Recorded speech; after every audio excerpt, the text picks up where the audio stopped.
Il y a des moments où tu t'épuises à essayer à vouloir plaire, à chercher des réponses, à contrôler ce qui t'échappe. Plus tu insistes, plus les choses se ferment. Tu as cette sensation que plus tu t'impliques, plus la vie résiste, comme si tout fonctionnait à l'envers. Carl Jung disait que ce n'est pas en forçant que l'on trouve la paix, mais en laissant tomber ce qui ne nous appartient pas. Car souvent, ce qui nous fait souffrir, ce n'est pas la réalité, mais notre attachement à la façon dont elle devrait être. Ce n'est pas ce qui est, mais ce que l'on attend encore désespérément. Quand tu arrêtes de t'en faire, ce n'est pas que tu abandonnes, c'est que tu comprends enfin la différence entre agir et s'acharner. Tu comprends que l'énergie que tu mets à vouloir tout maîtriser te coupe de l'essentiel, ton calme intérieur. Et c'est là que commence la vraie bascule. Quand tu cesses de courir derrière ceux qui ne te voient pas, quand tu relâches cette peur de perdre cette obsession d'être à la hauteur, quand tu renonces à forcer ce qui ne veut pas s'ouvrir, tu fais alors un pas vers quelque chose de plus vaste, une confiance qui ne dépend plus des résultats, une foi silencieuse en toi et en la vie. Ce détachement n'est pas de l'indifférence, c'est une maturité. C'est l'intelligence de l'âme qui a compris que certaines choses ne peuvent être changées, mais que notre regard, lui, peut toujours se transformer. Et parfois, c'est ce simple changement de regard qui fait enfin tourner les choses dans le bon sens. Derrière le besoin de tout contrôler, il y a souvent une peur profonde. Peur de ne pas être assez, peur de perdre ce que l'on croit avoir gagné, peur de se retrouver seul face à soi-même. Alors, on planifie, on anticipe, on surveille, mais cette vigilance constante finit par étouffer ce que la vie a de plus spontané. Carl Jung observait que plus l'ego veut tenir les rênes, plus l'âme se contracte. Car l'âme, elle, ne vit pas dans le calcul. Elle respire dans le lâcher-prise, dans cette capacité à faire confiance, même quand tout semble flou, dans cet abandon subtil, où l'on accepte que l'inconnu est sa propre sagesse. Plus tu veux que ça marche, moins ça marche, non parce que tu n'es pas capable, mais parce que ton énergie est tendue, crispée, verrouillée. Tu deviens l'obstacle invisible à ce que tu cherches. Tu bloques, sans le savoir, le courant de ce qui voudrait simplement circuler. Et parfois, c'est au moment exact où tu dis « tant pis que tout se débloque », non pas parce que tu as cessé d'y croire, mais parce que tu as cessé de le tenir de force. Tu as laissé la vie respirer à travers toi, et la vie, libérée de ta peur, commence alors à danser. Ce que Jung nous enseigne ici, c'est que le vrai pouvoir ne vient pas de la maîtrise absolue, mais de l'alignement. Quand tu fais ta part sans t'accrocher aux résultats, quand tu marches sans t'enliser dans la projection, quand tu offres sans exiger, ce qui doit rester viendra, et ce qui doit partir s'en ira. Plus tu fais la paix avec cette vérité, plus tu verras que le monde autour de toi commence mystérieusement à coopérer. Non parce que tu forces, mais parce que tu rayonnes une paix qui attire ce qui te ressemble. Chaque pensée répétée crée un sillon dans ton esprit, et chaque émotion que tu alimentes devient une vibration que tu émets, même sans parler. Quand tu t'inquiètes sans cesse, tu n'envoies pas seulement une information à ton cerveau, tu nourris un champ énergétique autour de toi. Un champ fait de tension, de doute, d'instabilité. Carl Jung aurait dit que ce que tu refuses de voir en toi se manifeste à l'extérieur sous forme de circonstances. Plus tu vibres la tension anxieuse, plus la vie t'envoie des réponses qui prolongent cette vibration. Non pas comme une punition, mais comme un miroir. L'inquiétude chronique est une prière que tu fais au manque. Tu demandes inconsciemment que rien ne se passe bien parce que tu t'y prépares. Tu deviens ton propre prophète de malheur. Et le pire, c'est que tu crois que c'est de la prudence. Tu crois te protéger, alors que tu t'empoisonnes. Quand tu arrêtes de t'en faire, tu changes le message. Tu ne dis plus « je n'y crois pas », tu dis « je me fais confiance », et cette confiance, même silencieuse, agit comme un interrupteur.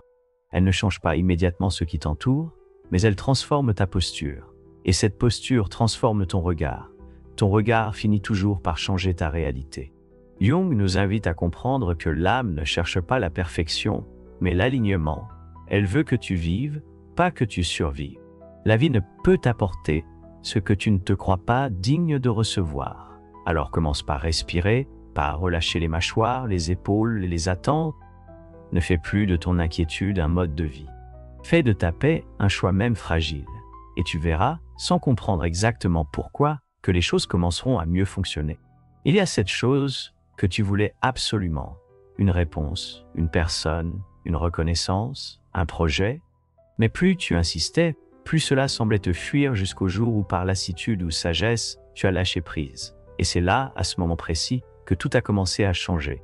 Carl Jung expliquait que lorsque nous laissons partir quelque chose que nous avons désiré avec intensité, nous faisons place à un mouvement profond. L'inconscient cesse d'être comprimé. Le champ de vie autour de nous se réorganise, l'obsession se dissout. Et l'espace ainsi libéré attire autre chose. Parfois, la même chose mais autrement. Parfois, quelque chose de mieux, de plus juste, que nous n'aurions jamais imaginé. Ce n'est pas un hasard. C'est une loi subtile du vivant. Tant que tu tiens trop fort, tu retiens aussi l'énergie qui pourrait circuler librement. Tu veux attirer, mais tu enfermes. Tu demandes, mais tu contrôles. Et la vie, elle n'entre pas par la force, elle entre par la confiance. Ce que tu laisses aller sans rancœur, sans drame, sans lutte, revient parfois, mais guérit. Et s'il ne revient pas, c'est qu'il n'avait pas la force de rester, et tu gagnes quelque chose de plus rare encore, la paix.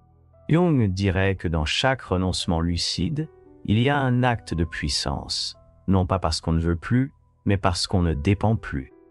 Ce n'est pas l'abandon, c'est la liberté intérieure, celle de continuer à aimer, à espérer, à créer, mais sans se perdre dans l'attente. Et souvent, c'est ce détachement qui permet aux choses d'arriver, parce que tu ne les appelles plus depuis un vide, mais depuis un plein. Et ce plein, c'est toi enfin, reconnecté à ta propre lumière. Tu crois manquer de temps, d'amour, de soutien, d'opportunités. Mais si tu regardes bien souvent, tu n'es pas en manque. Tu es en peur. Peur que ça disparaisse. Peur que ça ne revienne pas. Peur que ça ne t'appartienne jamais vraiment. Et cette peur colore tout ce que tu vis, même ce que tu reçois. Carl Jung disait que l'inconscient ne fait pas la différence entre ce que l'on imagine avec intensité et ce que l'on vit réellement. Ainsi, lorsque tu vibres la peur de perdre, tu envoies un message puissant. Je ne suis pas prêt à recevoir. Tu te contractes, tu t'agites, tu observes chaque signe avec anxiété et tu empêches ce qui pourrait simplement venir. Tu veux être certain que l'autre t'aime. Tu veux garantir que ton projet fonctionne. Tu veux que rien ne t'échappe. Et c'est dans cette volonté de figer que tu perds le mouvement naturel de la vie. Tu passes à côté du miracle présent, occupé à surveiller l'avenir.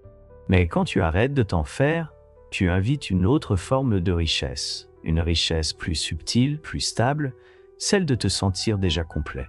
Non pas parce que tu possèdes tout, mais parce que tu ne te définis plus par ce qui te manque. C'est un basculement intérieur. Tu ne mis plus, tu accueilles, tu ne contrôles plus, tu accompagnes et tu commences à remarquer que même ce que tu n'attendais plus commence à se manifester. Jung aurait dit que ce n'est pas la réalité qui doit changer, c'est ton état intérieur. Et parfois, changer ton état, c'est simplement cesser d'avoir peur, ou plutôt cesser de nourrir cette peur comme une vérité. Elle est là bien sûr, mais elle n'est pas toi, et elle ne commande plus ta route. Et quand tu vis cela, même un petit pas en avant devient une victoire silencieuse.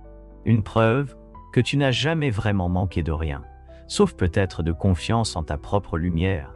Tant que tu vis pour répondre aux attentes, tu ajustes à voix tes gestes, tes décisions, à ce que les autres attendent de toi. Tu te déformes sans t'en rendre compte et, un jour, tu te regardes et tu ne te reconnais plus. Carl Jung voyait dans cette dynamique une perte du soi profond. Il disait que l'individuation, ce processus par lequel on devient pleinement soi, passe par une rupture avec le besoin de plaire à tout prix, non pas pour devenir Durand, mais pour devenir vrai. Car plus tu essaies de te conformer, plus tu t'éloignes de ton centre. Tu entres dans une fatigue invisible, une lassitude de l'âme. Ce n'est pas que les autres t'oppressent, c'est que tu as cessé de t'écouter. Tu veux être aimé, compris, reconnu, et tu oublies que la première personne à t'accorder cela, c'est toi. Arrêter de t'en faire, ce n'est pas devenir insensible. C'est cesser de croire que ton bonheur dépend de la validation extérieure. C'est faire la paix avec le fait que tu ne seras jamais assez pour certains, et que ce n'est pas grave parce que tu ne vis pas pour combler leur manque. Tu vis pour honorer ton chemin. Et quand tu assumes cela, quelque chose de rare se passe. Tu attires des relations plus vraies, des situations plus justes, des réponses plus alignées, parce que tu émets enfin une fréquence qui ne demande que rien, mais qui rayonne tout. Ce qui est en paix attire ce qui est en paix. Ce qui est entier appelle ce qui respecte l'intégrité. Ce qui ne se cache plus devient un phare. Et les phares n'ont pas besoin de courir après les bateaux. Ils éclairent ceux qui naviguent dans le noir et les trouvent naturellement. C'est ce que tu deviens quand tu cesses de t'en faire. Un être libre qui ne supplie plus d'être accepté, mais qui inspire simplement par la tranquillité d'être soi. Tu as sans doute déjà remarqué ce paradoxe étrange. Plus tu veux quelque chose avec intensité, plus cela semble te fuir. Plus tu t'attaches à un résultat, à une personne, à une réponse, plus l'univers semble se refermer autour de toi. Et tu te demandes, pourquoi est-ce que rien ne marche alors que j'y mets tout mon cœur? Carl Jung aurait répondu que ce n'est pas ton cœur le problème. C'est ta crispation intérieure, ce besoin brûlant, presque douloureux, de posséder ce que tu désires. Car, à travers ce besoin, ce n'est pas l'amour qui s'exprime, c'est la peur. Et la peur, même déguisée en passion, reste une énergie de contraction. Ce que tu veux trop fort, tu l'enfermes. Tu l'enlaces si fort qu'il n'a plus la place de respirer. Tu crois attirer, mais tu repousses. Tu crois retenir, mais tu fatigues. Et, parfois, ce n'est pas la vie qui te dit non. C'est ton propre excès d'attente qui bloque la fluidité naturelle de l'expérience. Quand tu arrêtes de t'en faire, tu relâches cette tension, tu ouvres un espace, tu acceptes que ce qui doit venir viendra. Non pas parce que tu le mérites, mais parce que tu es prêt à l'accueillir sans peur. Et dans cet espace, l'inattendu entre, le miracle se glisse. Ce que tu poursuivais s'arrête enfin et se retourne vers toi. Le détachement ne tue pas le désir, il le purifie, il le rend plus doux, plus sage, plus vivant. Ce n'est pas que tu ne veux plus, c'est que tu ne t'agrippes plus. Tu transformes ton vouloir en ouverture, et cette ouverture attire ce qui te correspond vraiment. Ce que tu aimes sincèrement, tu n'as pas besoin de le forcer. Tu lui fais confiance, et parfois, c'est cette confiance silencieuse qui fait que tout commence enfin à fonctionner. On passe souvent sa vie à attendre que les choses changent. On espère un signe, un tournant, une transformation extérieure qui viendrait tout remettre à sa place. Mais ce que Carl Jung nous a appris, c'est que le véritable changement commence à l'intérieur. Ce n'est pas le monde qui se transforme, c'est la manière dont tu l'habites. Quand tu arrêtes de t'en faire, ce n'est pas le chaos autour de toi qui disparaît. C'est ton lien à ce chaos qui se modifie. Tu n'es plus aspiré par chaque peur, chaque incertitude, chaque silence. Tu observes, tu accueilles. Tu ne perds plus ton centre à chaque courant d'air. Et c'est cette stabilité intérieure qui, peu à peu, attire une autre réalité. Les mêmes événements peuvent survenir, mais tu n'es plus le même. Tu ne réagis plus de la même manière. Tu réponds au lieu de réagir. Tu choisis au lieu de subir. Et ton énergie, plus calme, plus claire, devient magnétique. Jung nous rappelait que l'univers répond à ce que nous sommes, pas à ce que nous disons vouloir. Et ce que tu es à chaque instant se traduit par ta vibration, ton état intérieur, ta posture silencieuse face à la vie.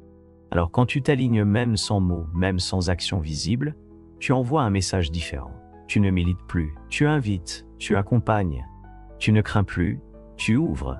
Et ce que tu attires n'est plus un reflet de ton manque, mais une résonance de ton apaisement. Ce ne sont pas les circonstances qui deviennent miraculeuses, c'est toi qui deviens capable de les traverser avec grâce. Et dans cette grâce, la vie commence à coopérer d'une manière presque magique, parce que la paix intérieure n'est pas un luxe, c'est une fréquence.